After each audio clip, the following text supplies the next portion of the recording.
Welcome, welcome, welcome. A few weeks ago, I made a video about what I expect from the market for the rest of the year. It was a lot more in depth than this video is going to be, but there are a few key pieces I want to update on.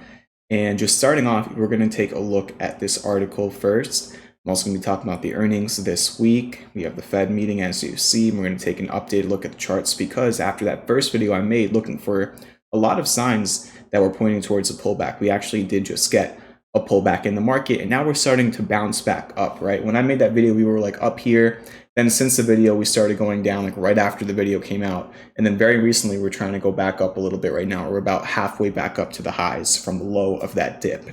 So I want to talk about some key updates. Before we even get into this article, there's a couple of pieces in the economy that I feel like the Fed is not really speaking on. They might be a lot more short term, but all over X, you can see people talking about this. Number one, across Texas and Florida, which I mean, a lot of people have expected after New York and California's rise in the last few decades.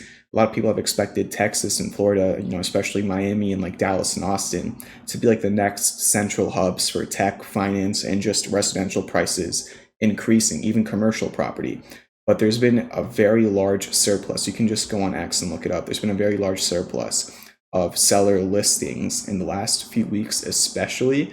Not necessarily in Miami yet, but a lot of people are thinking that could be next, but especially in some parts of southwestern Florida as well as all across Texas.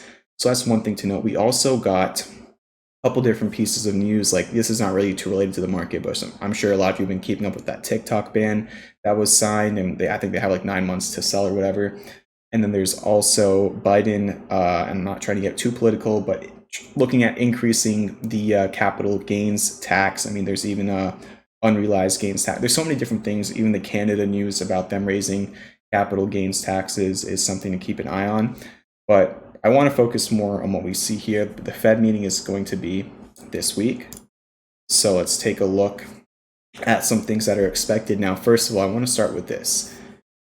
We've seen that a lot of Fed officials thought that there was going to be that they would cut the Fed funds rate 3 times as inflation cooled. But another thing a lot of people have been speaking on is how consumer spending has remained hot, and inflation, as you can see in this article, has also been a little bit stubborn. So instead of looking at those first cuts to begin in June, all right, after 3 months in a row of above expectation inflation reports, traders are now pricing in September as the earliest month for the first reduction. And that's according to the CME Group's Fed Watch tool. This week itself, I believe they are pretty much widely expected to leave key interest rates unchanged.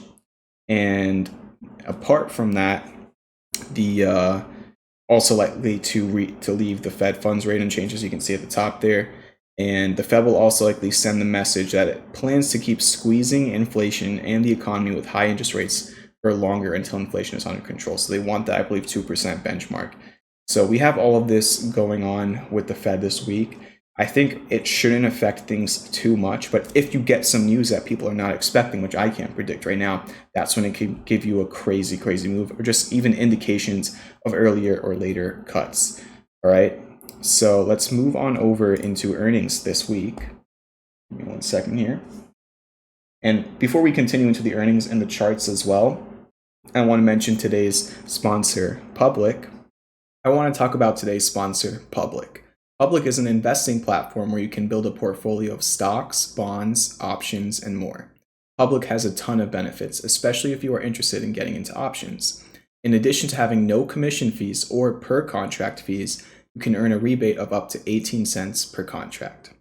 Now let's walk through an example of what the rebate looks like. Imagine you had just one contract and the premium is $100.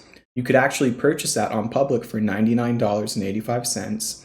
And then let's say you make $20 in profit on the option. You can sell it for $120.13. Public's trading rebates mean that your total cost to purchase an option contract is less than the premium. And when you sell that contract, your rebates allow you to earn more than the sale price. So the bottom line is you pay less with Public so you can make more. Check it out for yourself using my video link in the description at public.com/championvibe.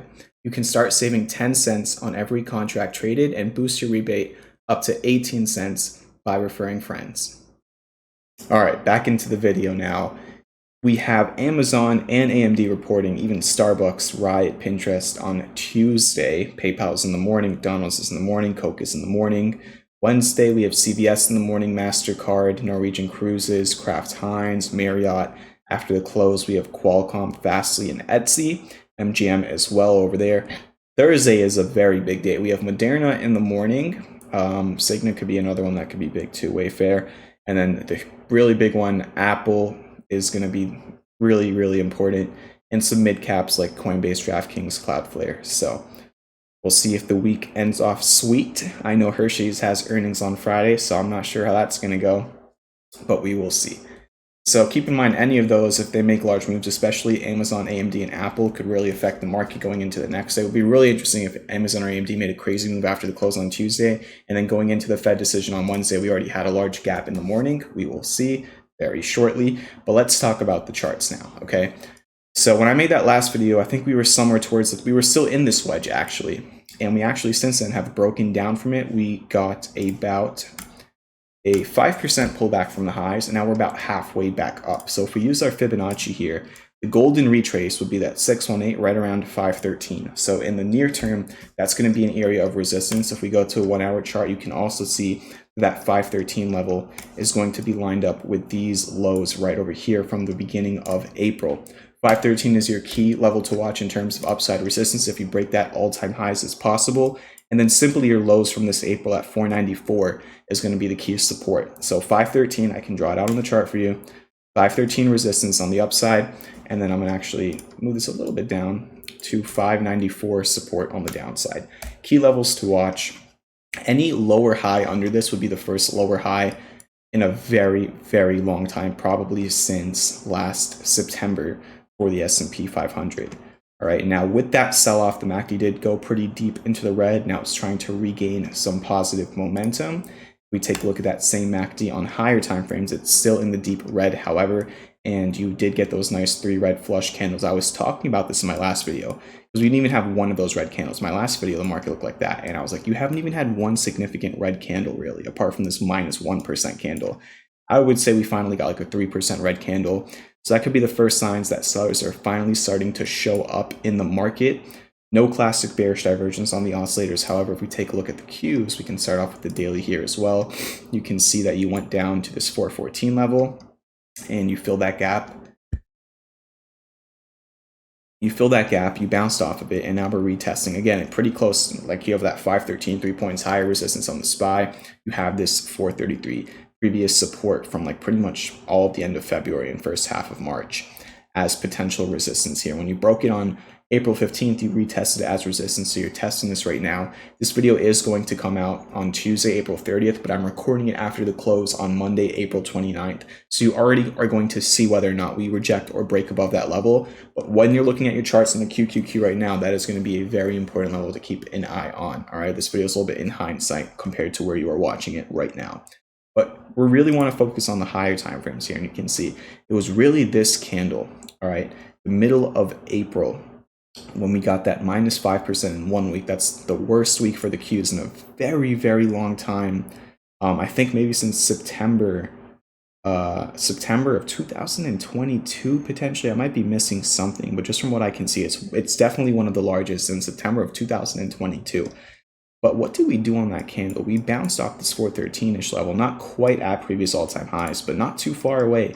That's really what's key here for tech. Can you flip our highs from the end of 2021, that end of that bull cycle, into a support to move higher or not? But the one thing I do want to note, just looking back at the last video, is how well that classic bearish divergence played out. It played out beautifully. Hopefully it helped you anticipate this pullback.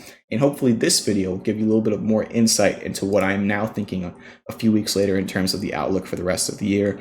And it really comes down to, do we get to new all-time highs first, which would be bullish, or break above the lows of April 1st, which would be bearish? In between, I think, is a little bit of an unknown area. So keep that in mind. If you enjoyed this video, hit the like button, hit the subscribe button, and make sure to check out today's sponsor, Public, using my link, public.com/championvibe. You can find that in the description. Have a great rest of your day, and thank you for watching the videos.